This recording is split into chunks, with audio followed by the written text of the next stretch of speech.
Talofa lava nana. Talofa lava blessing. Oa ma oi. Olo o manuia lava whaafitai.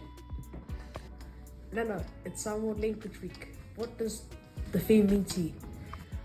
The Samoan language theme to me is like a mountain. Mountain means the older people, like the elders of the family. Like for example, it's the elders of our family. I'm the mountain.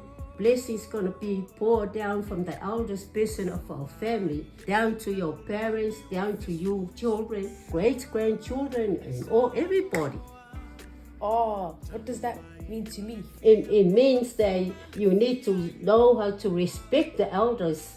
Respect your nana or anybody who's older than nana. Respect the older people at school. Then help them too.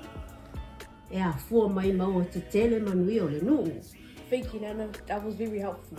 You're welcome, my dear blessing. May God bless you. Yeah, from the